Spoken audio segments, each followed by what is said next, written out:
The Ethiopian Bible is one of the most mysterious and controversial books that ever existed.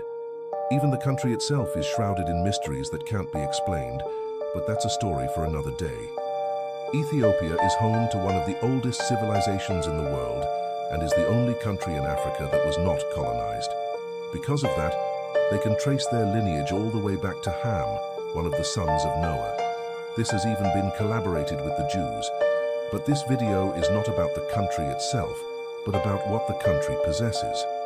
Ethiopia has some of the oldest Bible scrolls that ever existed, even older than the famous KJV Bible. Other than the 66 books that make up the King James Bible, the Ethiopic Bible has 88 books and includes some works that other churches just don't have. The book has scrolls from the Old Testament, the New Testament, and scrolls that had never been seen before. What makes this so interesting is that they had these scrolls long before Christianity first came to their society in the 4th century. In other words, Christianity wasn't a religion given to them like most nations.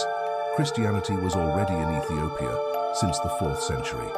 Ethiopia has been a nation of Christianity.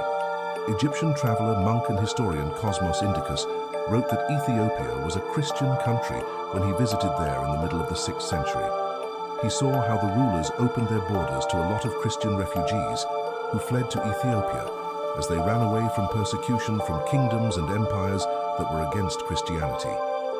Certain Ethiopian tribes have been worshipping the Christian God for over 3,500 years, and thus, the oldest organized Christian body in the world is not the Catholic ministry, as many would have you believe, but the Ethiopian Orthodox Church, which is locally known as Tewahedo in Ethiopia.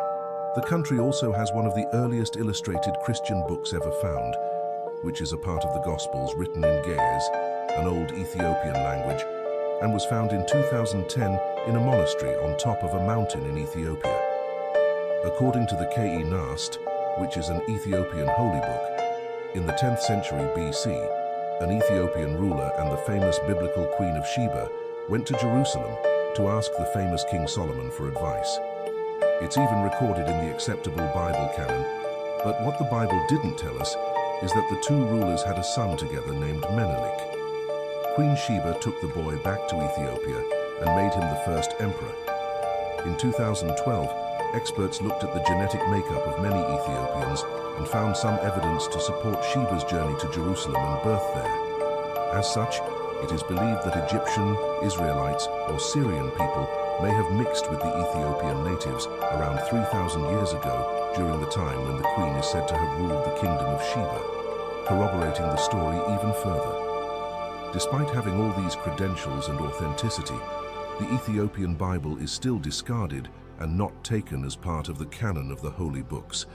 In fact, most people, including believers of the same faith, have never heard of the Ethiopian Bible,